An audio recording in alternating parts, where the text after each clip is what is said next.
May the 4th be with you, and welcome to the Season 5 PUP Patch Notes for Age of Empires 4. They just dropped hot off the press. We're live here on Twitch, and it is, of course, Star Wars Day, so we are set up for all that. Got our Mando shirt on, but we're going to be going through all of the changes that you're expected to see in the current public update preview. Now, if you don't know how to play this, you go to Steam. Here, I'll show you how to do it. You go into Steam here, and then you go to the library to Age of Empires 4, and you go to your properties, and then you go down here to betas, and you can pick you just switch this to future public update preview, and then just close it, and it will download it. So that's how you get access to this pup if you haven't played one of these before, and it's like a beta branch you can play on that they'll have going here for a period of time. So try this out.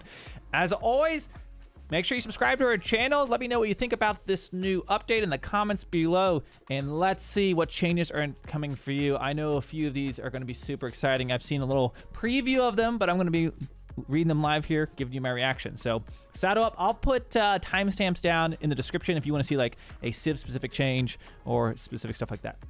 Okay, let's do it. May 2023. Welcome to a public update preview for Age of Empires 4.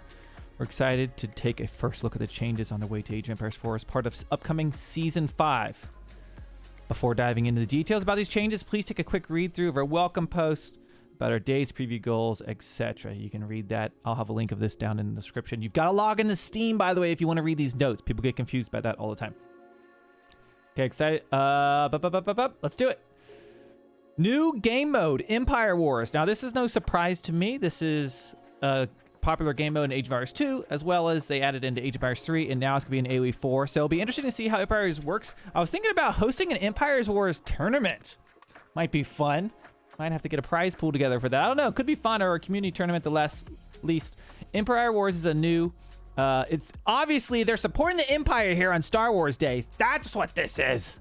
It's a new quick-to-action game mode for Age of Empires 4. Players start with their bargaining empire ready to dive into combat or advance to the next age.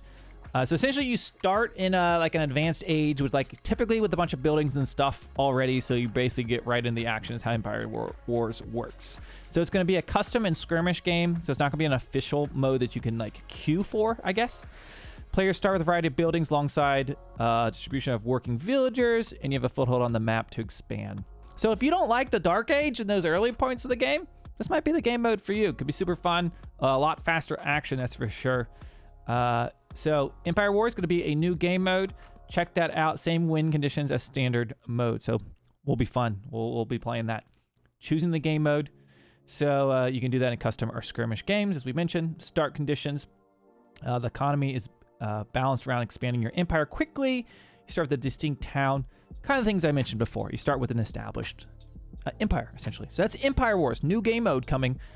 That's going to be live in the PUP right now. 3 new maps.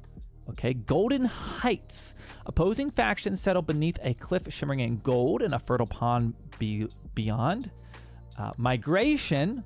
While initially safe, players must soon migrate to a more prosperous lands for space and resources. And then Volcanic Island. With stone scattered around in the shallows, the once fire-breathing mountain has overgrown with lush vegetation and now wait to be conquered. So those are 3 new maps they're adding. They don't typically put the new maps right into the ranked pool, so I would be surprised if that's changed here. We'll see. Okay, ranked map pools. Now, map pools have been really big for me personally. There's been some... I feel like maps have always are the underlying biggest thing that could be improved with Age of Empires 4, and hopefully that is happening. We're refreshing the ranked map pools once again with a new rotation, including Marshland and Continental. For the first time, I'm bringing back some maps we haven't seen for a while, such as the Pit. I'm not excited about Continental. I'm not excited about the Pit. I have very strong feelings about some of these maps. That might not be your case, but it kind of feels like they're kind of rotating in some more of the that we have to deal with again. So we got Dry Arabia, sweet. Prairie, it's okay. Lipanese, okay. Pit is back. Marshland will be new in the pool. Danube is back. I don't think that's been in the current... Or, you know what? I might have it banned. Maybe not. Mongolian Heights. Didn't capitalize Heights. Forest, Ponds, and Continental. So if you got 3 bans, it's like, for me, Continental, Probably forest ponds. Maybe one of these. It's probably one of these, right? One of the water maps. I don't know. What would your 3 bans be for Season 4 or Season 5? We'll see. Team ranked pool. There's the ranked pool for you. For team, you get to play Boulder Bay, French. let's just skim on by that part. Big new feature. Now I'm excited about seeing how this is going to work out. Who doesn't love a little? If you thought people were toxic in the keyboard chat, wait till you get them in voice chat. It's going to be so much better. Team feature, team voice chat. It's now going to be available between team members during games. Use a standard headset or microphone setup on your PC to communicate and strategize with your teammates. So this is really going to change the life, particularly of people who do solo queue, right? If you like playing teams, but maybe you don't have a buddy to always play with, now you can talk to your teammate, assuming they actually use their microphone and speak the same language as you, I guess. Voice chat's only available once the match starts. It's not available in lobbies. Oh, I feel like it'd be super useful at the beginning. Be like, what civ you picking? What do we want to? Oh man, that would be yeah, that stinks. A cool new feature, but I feel like this is where it would really shine is as you get ready to start the game. Text chat remains available. Okay, well you can still do that, I guess, but during play you can mute players if necessary. Volume settings are accessible. So, team voice chat. I think a net positive. Should be positive for the game. I'm excited about it. Known issues. Below are some of the issues you encounter while playing the PUP. So there's going to be some, it's a preview branch, right? So there might be some instability. There might be a few bugs, crash. Make sure you report those if you see them. Some AI not adapted to the new trade system. Intermediate crashes on the post-match screen. Okay, so just something you might see here as a known issue. Mod subscriptions with PUP are not retained on restart. Mods with PUP do not update. Royal Rumble mode is unavailable to download within the PUP. Okay, so there's just some known issues with it. Golden Heights is using the French pass map icon, apparently. Okay, performance upgrades. This build contains a number of visual upgrades and performance-related improvements. System-based changes paired with new features can result in edge case bugs. Please report any crashes. Significantly improving the terrain rendering.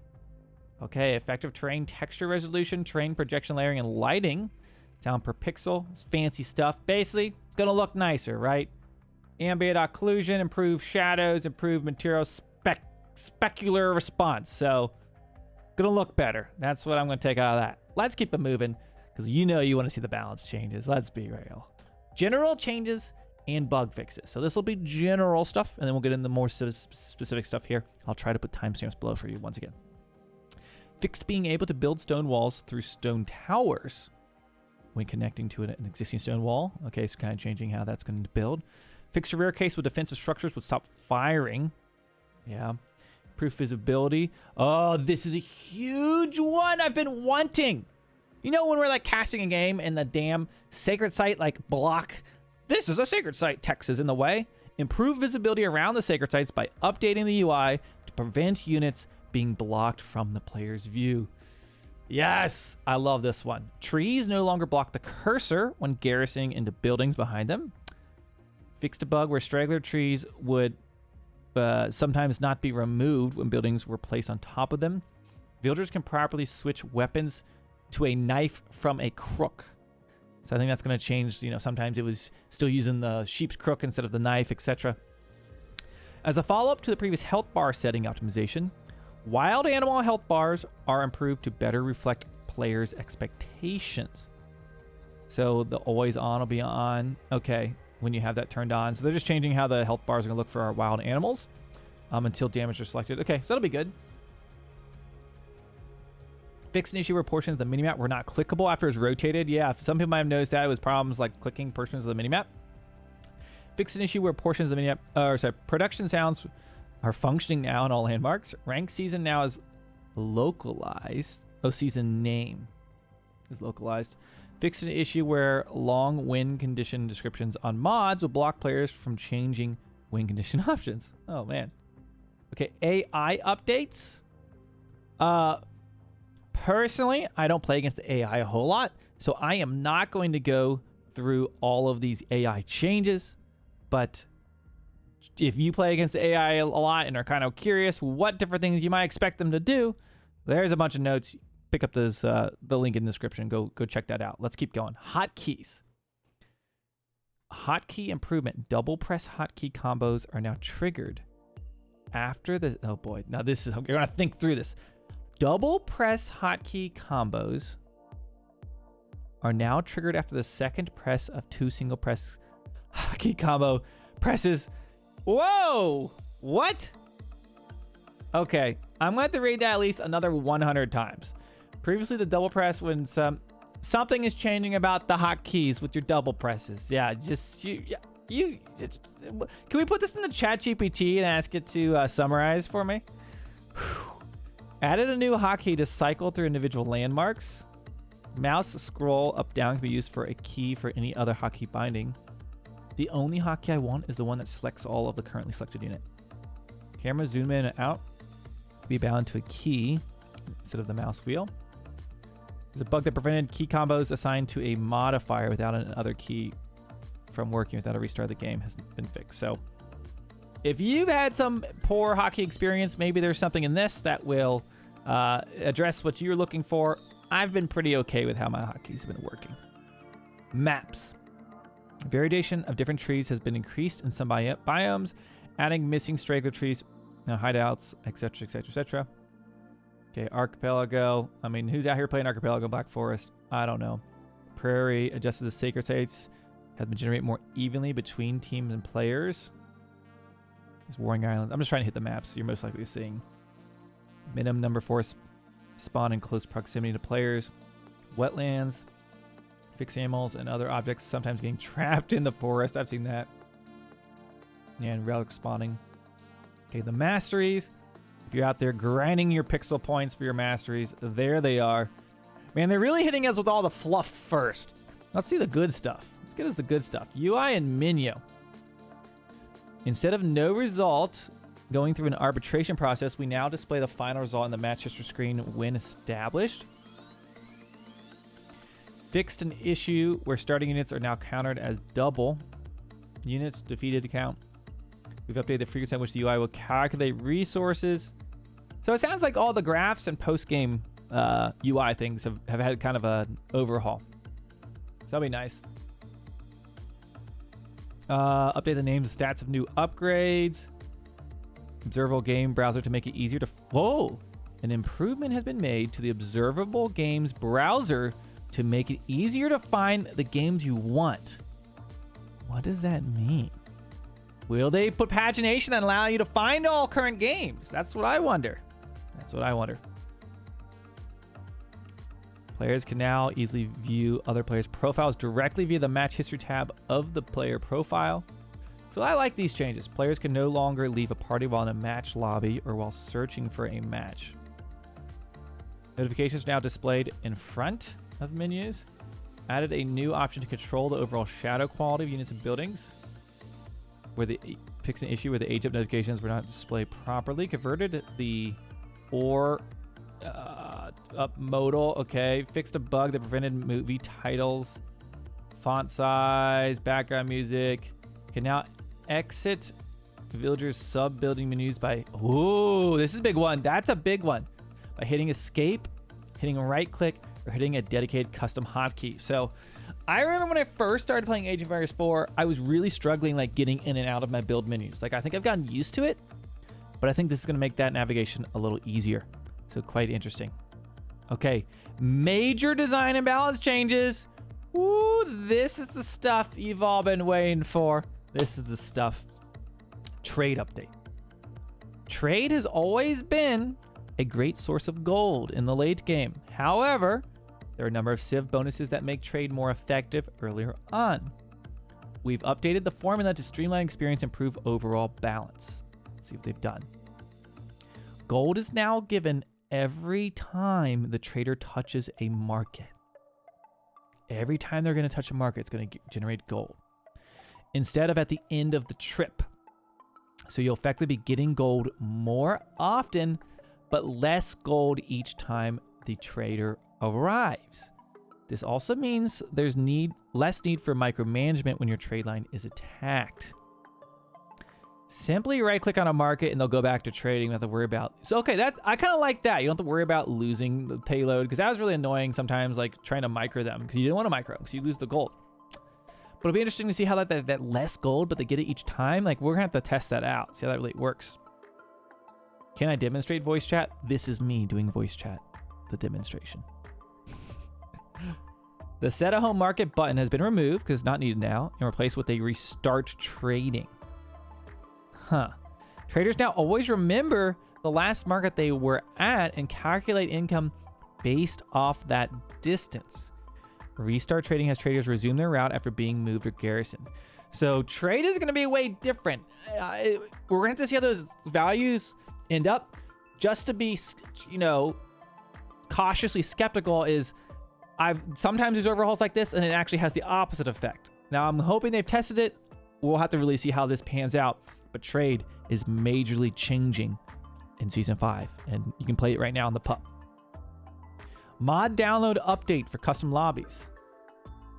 We made it easier to see the status of modded matches in the lobby by adding indicators on the left side of a player's name. This shows the status in the lobby for the mods required, whether they have blocked user-generated content or okay, so it's gonna make it easy for getting your mods downloaded.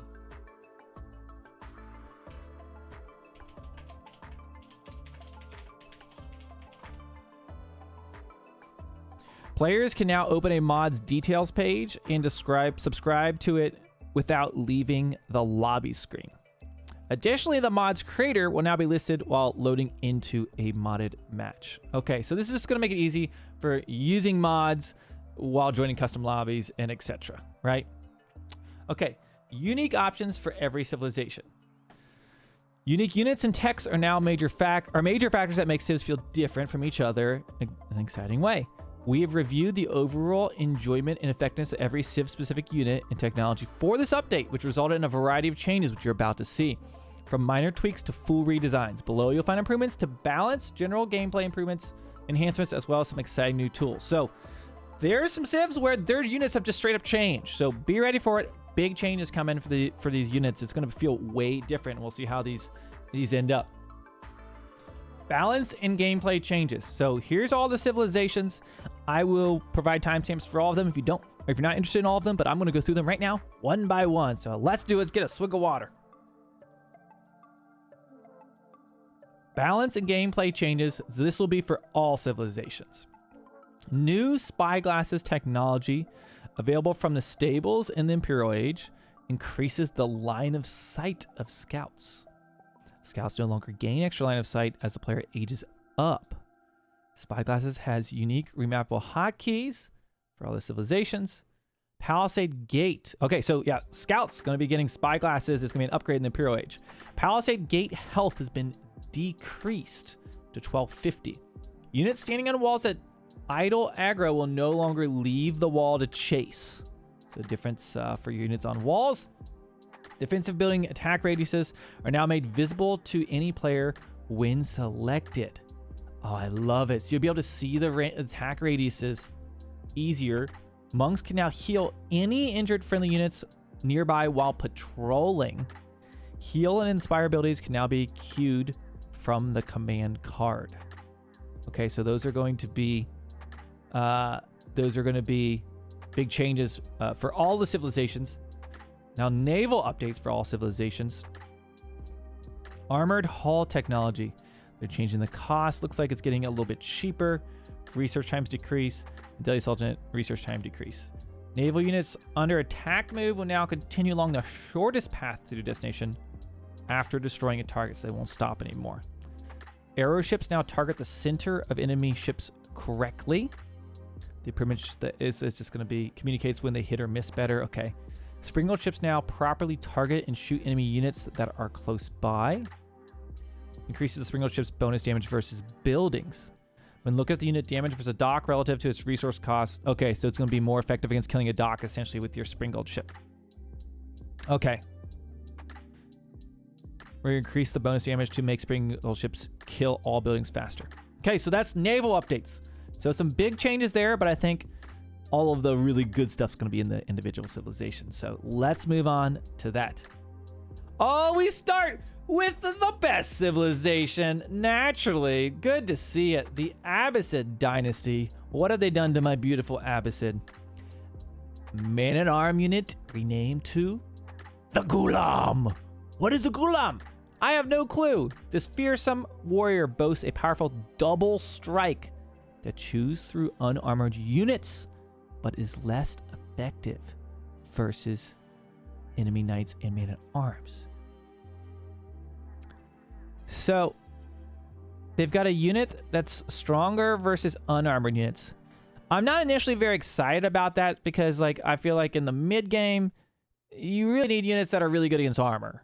Like getting a man-at-arm unit that now is good against spearmen and archers and stuff. Still, like, I'm not jazzed about that, but maybe it's like very effective, right? But that's kind of weird. Deals 2 attacks in quick succession. The attack decreased, okay, but it's a different unit, so attack speed changed. It's gonna be faster. Cost has been increased. It's more expensive now. The move speed is increased. So it's fast, more expensive, and additional health. And it's going to be, it means small boy in Arabic. Thank you. I appreciate that. I hope that's true. I don't know. So yeah, I don't know. We're going to see how that unit works, but the man-arm unit is essentially going to function differently. It's going to be specialist against killing unarmored units, essentially, which I don't know. We'll see. I mean, it could be good. Especially early on in Age 3. House of Wisdom. Corrected text to the prioritization instead of faith. So just help text. Preservation of knowledge technology. Help text has been updated. Fix an issue where outposts and placements were affected. Okay. Yeah, so it could be good raiders. I don't know. Speaking of raiders, we got Camel Rider. Cost changed. I like this one. Let's get some camels in the chat. Cost is being decreased from 180.60 to 160.30 and 30. So there's going to be a gold and wood cost now. So it's going to cost less food. Makes it easier to mix into production cycles. So Camel Riders, that's going to be very interesting. Love it. Removed long firing. This is another one. Long firing delay on Camel Archers. So this basically is, it was hard to kite with Camel Archers before because they'd like stop and wind up and stuff. Now it's going to make them easier to kite in micro. So that's going to make them a lot more effective. Camel Rider shields and Camel Rider barding techs are now tier upgrades and share the same UI slot at the stables. Okay. The cost reduced from 100 food to 250. 100/250 to 75/200. So it's going to be cheaper. Camels are getting cheaper and they're getting better. That's basically what we're taking away here. To set off some of the man-arms changes. Yeah, maybe. Yeah, maybe you can use them a lot easier now that you can micro them. Teak mass technology. So that's going to be at your dock. Is going to be cheaper. Moved from castle to feudal age. And reduce the time. Instead of 10% movement speed, it now adds 10% HP to military ships. Abbasid getting stronger military ships in the second age. That's something I can get behind. Imams created a subtle scaled down version of the conversion sound for single target conversions. So it's not going to be allowed anymore. I don't ever use that. They'll no longer try to convert an enemy that's already been converted. Okay, guys, those are our Abbasid Dynasty changes. I think the biggest one being their new man-at-arm type unit, being a specialist versus unarmored units. And then Camel Riders having a cost change. And then our Camel Archers, you're going to be able to micro them easier, some price reductions, a nice little tech there on water. So that's going to be interesting. Okay, let's move on to the next one. The Chinese. Now, you know, this isn't a civilization that I play the most. Let's cover it. Reusable barrels reworked into additional barrels. No longer reduces the cost of the nested bees. The nested bees receive +2 additional rocket arrows per volley. Okay, so it makes them stronger, but they're not cheaper now. Imperial Palace and Spirit Way landmarks are now tax drop-off locations. Nice little change. Zugnu cost has been changed from 20-30-30 to 30-20-30. So what that's going to mean is they want them to have a higher food tax so that you have to risk going out on the map or invest in farms earlier. You can't just sit in your base because the gold cost wasn't, you get it from taxing naturally, right? So with the higher food costs, you're going to run out of food faster, and you're going to have to leave your base or get some map control or something, right? Yeah, I would say it's all around buff on Abbasid before. It's an interesting change. I think a little bit nerfed to Zugnu there. Be happy to see that. They didn't change the stats though. Grenadiers have been nerfed, 3 less damage, and instead of ranged, it now does siege damage, so it'll ignore armor. And then the damage from buildings has been reduced a lot, from 65 to 20. So big changes to the Grenadier unit there. And the Fire Lancer. The classic Fire Lancer. Torch damage reduced, looks like from 3640 to 3034. So less torch damage. In Castle Age, the melee damage is increased. Melee damage increased. So essentially they want it to be better at fighting units and less effective at fighting buildings. Because Fire Lancers have largely been used to snipe landmarks and buildings. So they're trying to make it so you're using them in combat more likely. So that is going to essentially be the changes for the Chinese. Let me know what you think about those. Let's move on to the next one. The Delhi Sultanate. If I had to pick my second favorite civilization, it would be the Delhi Sultanate. Closely behind the Abbasid. They used to be my favorites. Horseman has been renamed. So here we go. Another unit overhaul.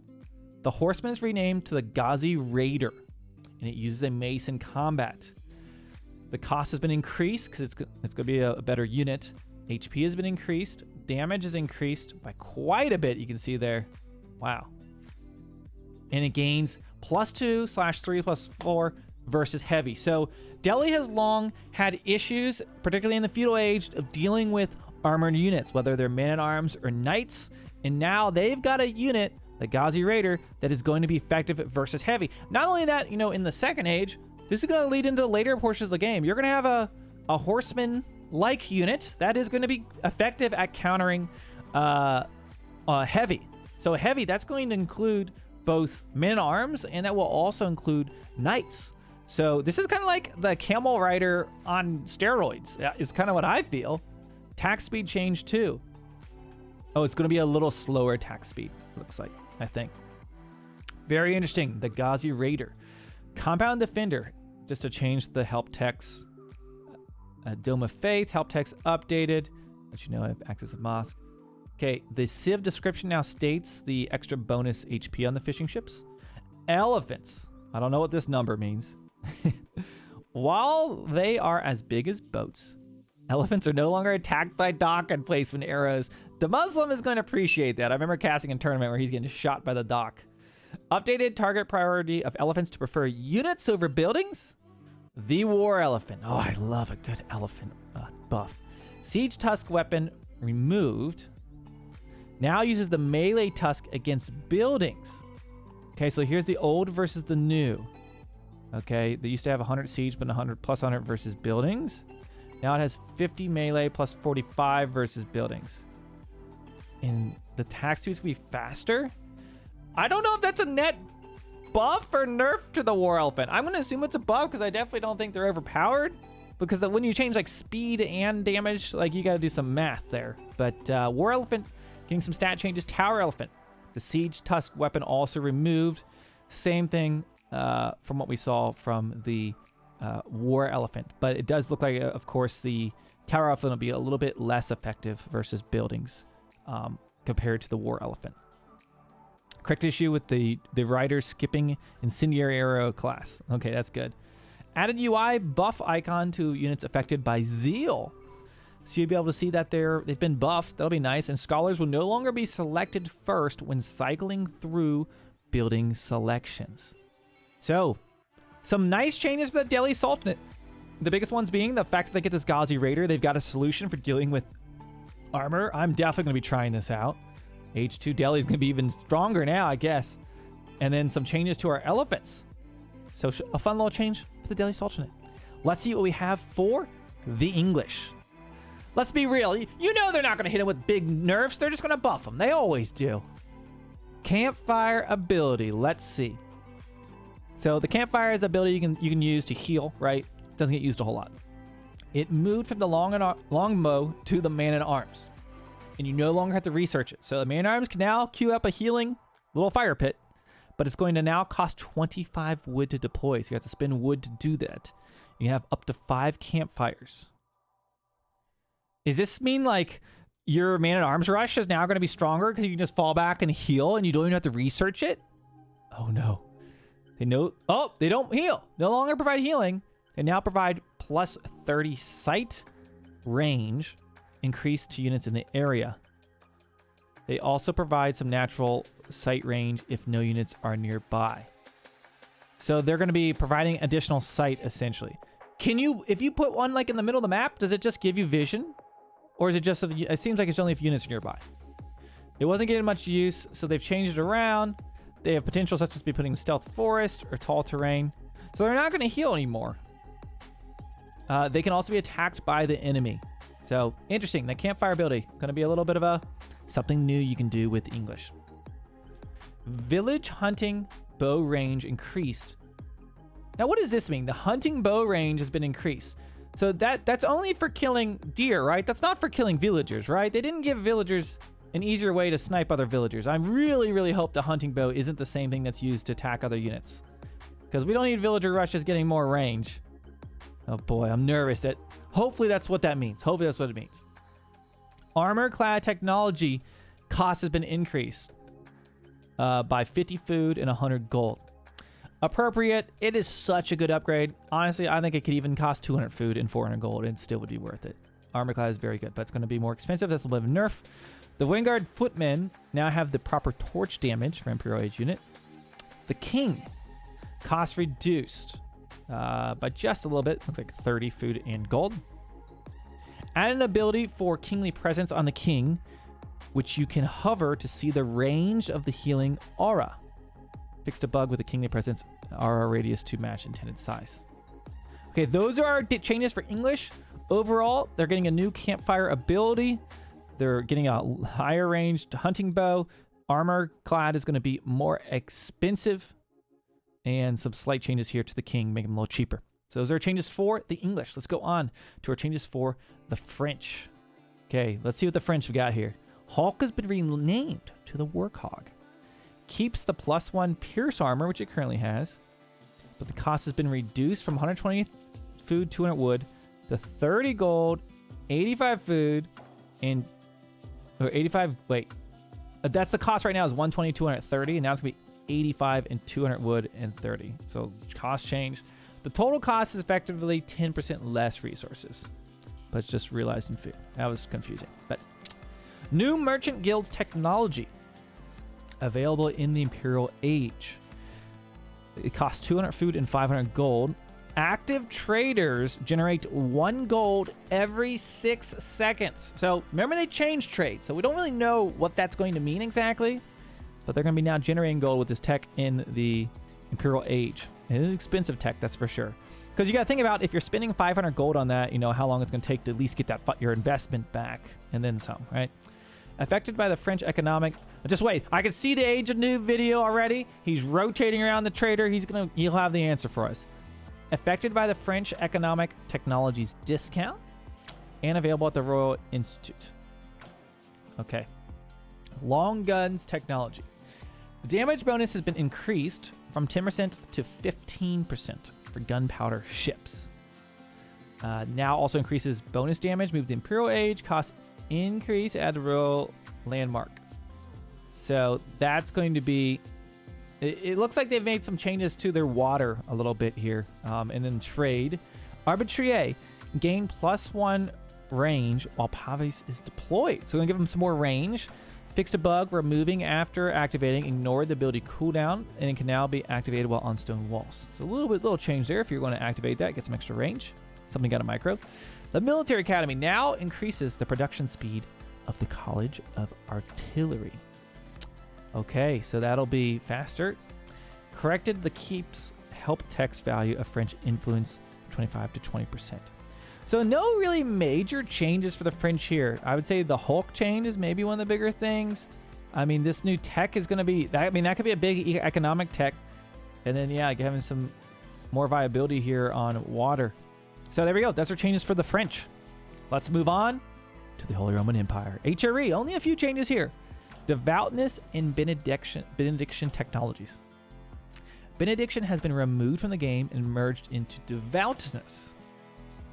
Devoutness now provides 10% resource gathering and 25% construction instead of just 15% construction. So now it gives you even more construction and additional resource gathering. So this is I'm pretty sure this is a big buff here for the HRE.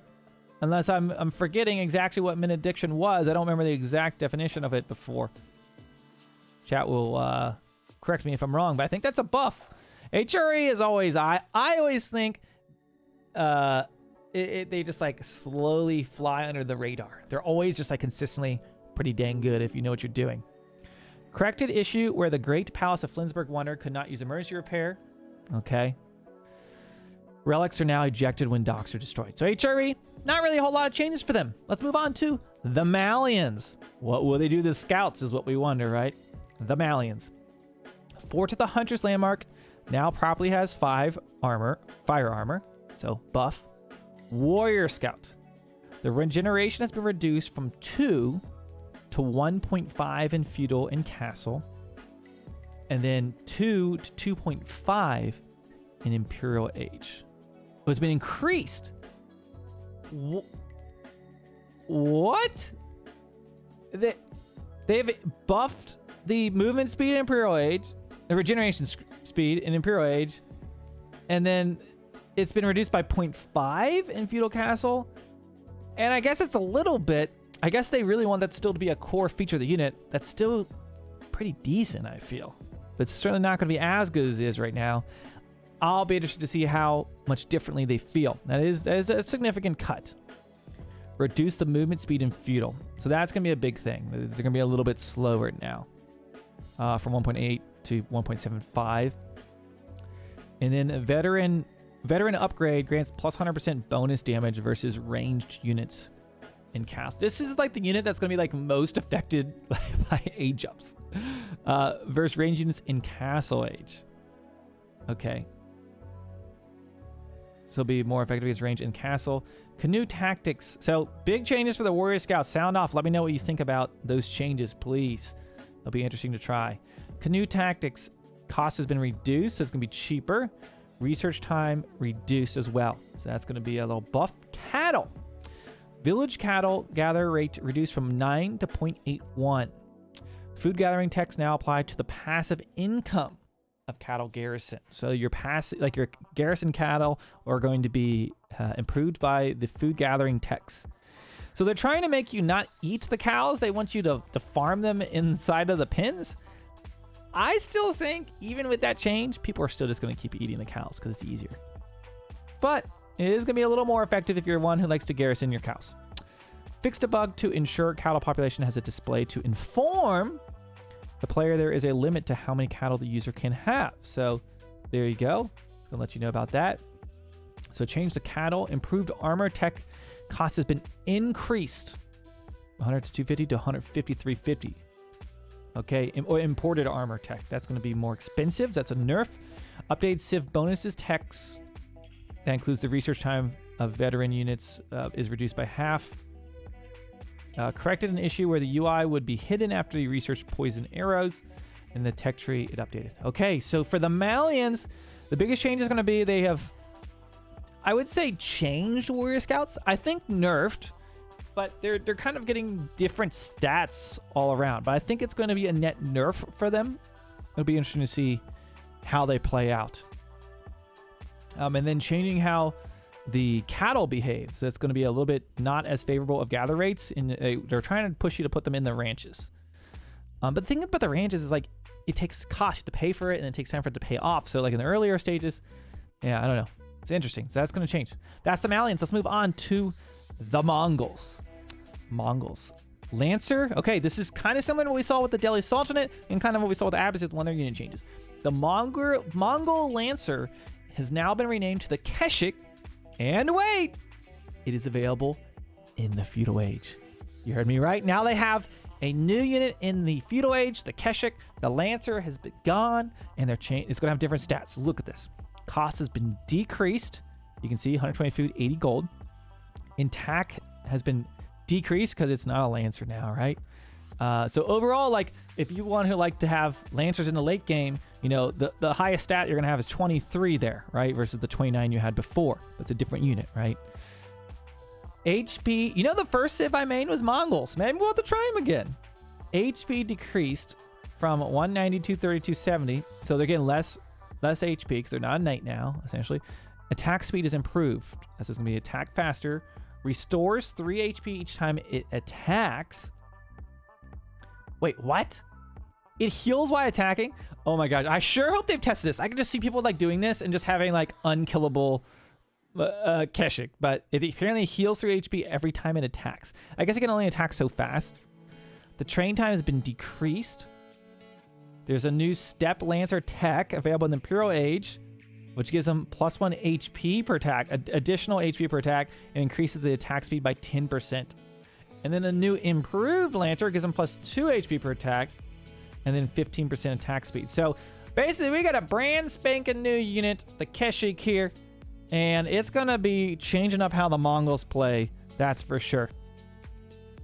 New improved Yam network technology available in the Imperial Age heals traders 1 HP every 2 seconds while within Yam. So that's gonna be for healing up your traders.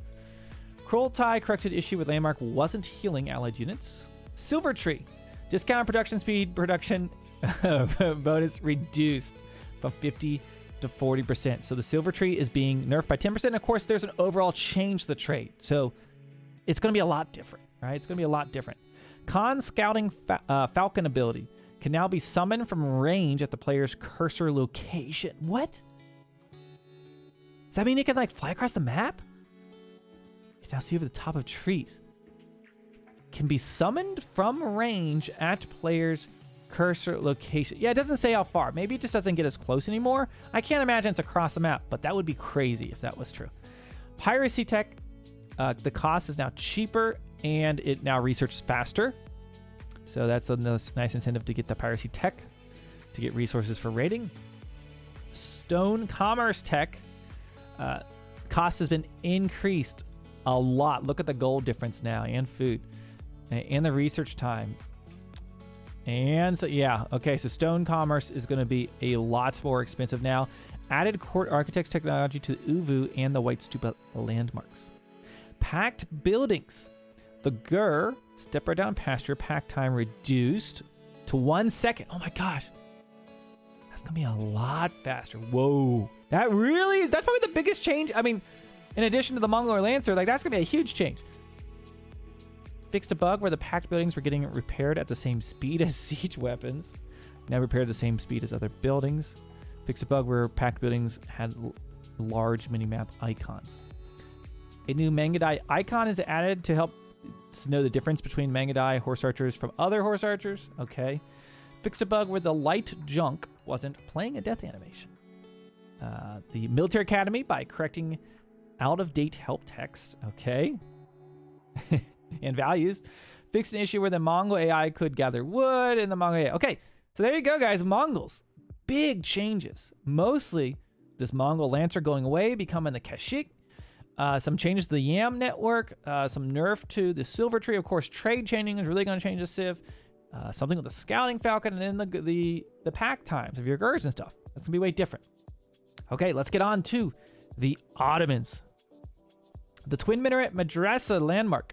The initial berry spawn rate now takes every 35 seconds. So it's going to take longer to spawn berries. That's a nerf. It's intended to sustain a specific number of villagers. Within the old percentage rate, players could put additional villagers on landmark right after construction, provide an extra burst of food. So there we go. Nerf that. Sabahi. Cost has been increased by 10 food and 20 wood. That's a big, assuming you're paying for them, right? Spot cost increase. Hit points have also been increased, though. Oh my gosh. Okay, so they're stronger. So if you got free ones, this is a buff for you, I guess. Damage increases well, but the speed is reduced. So slower, but they're going to be stronger. So if you're getting free Sabahi, this won't affect you as much. That's kind of a buff. the attack range has been increased as well. Sabahi, we wanted to make this unit stand out further from the standard horseman. The increased range makes it more effective raiding unit as it's able to focus fire. So I already thought Sabahi was pretty dang good. I'm surprised to see a buff for it. But Sabahi, going to be stronger, just a little more expensive. But, oh, they couldn't catch the Vils before. Well, there's going to be, their speed is going to be reduced. So they're more range, but they're slower. Yeah, I don't know. New Great Bombard emplacement replaces cannon emplacements on keeps. What? Yes! Great Bombard emplacement. Cost 250 gold, 400 stone, 6 seconds to research. Oh my gosh. That's going to be awesome. Just what we want to see. Bombards be stronger. Now we got a cooler thing here on the keep. That'll be fun though. I want to see that. The Grand Galley now has a gunpowder unit tag. Okay. Now moves towards the player when attempting to garrison units inside it after being upgraded to Military Academy. Fix a bug. We're selecting the Grand Galley. Improve some of the underused Vizier points. So field work, the healing aura now scales per age. Okay. It's going to scale each age. Janissary Company now spawns an additional 2 Janissaries from the capital towns that are additional to the military schools. So you'll get more. Trade bags also applies the gold generated by the Sultanate trade network. So some nice little pass there on the Vizier points. And the Meter. Health now scales per age instead of a flat 180. So it goes 160, 180 to 200. So it'll be weaker at the beginning, I guess. Fix the requirement on the Ottoman trade bags to reduce the correct level. Text. Okay, shipping routes now also applies to fishing boats. Okay, and then the tech tree. Corrected an issue where H2 town center siege tower rams were missing from the tech tree. Now, were there no roost changes? Did I skip over? Like where? I'm just making sure we didn't. Where? Oh, it's the next page. Okay. We've made a pass at hunting cabins to make them less punishing, earlier to understand, and better balance. Okay. Overlapping auras, they no longer suffer a penalty to gold income. Instead, trees are claimed by hunting cabins. So they eat the trees? Oh, they claim them. That means the trees in the aura will only generate gold for the first cabin place. So they won't cancel each other out. They're now fixed to 30-second intervals for the generation instead of reducing the interval with the bounty mechanic. Tiers now provide a percentage increase to hunting cabin gold income at each tier, 10, 25, and 65. Okay. Global income capped at 300 gold per minute at zero tier. Tier 3 at 500 gold. Shows a tree counter in their UI. Interesting. Gold kicker text is now visible when cabins generate gold. Adjusted rate of gold generation uses diminishing returns to balance based on the mass with densely packed forests. Very nice. High Trade House does not contribute to the hunting cabin gold generation cap. It also doesn't claim trees. Interesting. So you're going to have to read that a few times, but hunting cabins getting a major rework. So for Roost players, you're going to want to make sure you read that very, very closely. Knight Sabers reworked into Knight's poleaxes. Knight's weapon swaps from a saber into a poleaxe. This is purely a visual change. Okay. Okay. Horse Archer's mounted precision worked into a new tech called Mounted Training. Unlocks the gallop ability, causing horse archers to move at a maximum move speed with +2 weapon range for 8 seconds. So a new ability for horse archers. Streltsy. Damage increased by 10. This occurs when a unit engages a Streltsy in melee combat. Wait, what? Oh, the melee damage has been increased. Okay. No longer has double time ability. So that's gone. We wanted to make it distinguish the roles of the horse archers and Streltsy. The horse archer is weaker and more mobile, while the Streltsy is slow powerhouse. The Logia ships no longer exceed population cap. Okay. Added a new ability to the Kremlin, which, when activated, calls available militia to the landmark town center. Boom! No more forward Kremlin and forward militia. They only come to the landmark town center at home. So that's going to be a little bit of nerf there. Castle Watch Tech cost reduced by 50 stone. Time reduced. Okay, guys, you have it there. So many changes. I hope you are so excited. I am excited to be playing the PUP for Age of Empires 4. Download this right now on Steam and give it a try. And if you haven't, join my Discord below. I've got channels for all my civilizations. Grab yourself the Age of Empires 4 role when you join the server. And I hope to see you for my next live stream over on twitch.tv/FitzBro. Enjoy the PUP, and may the 4th be with you.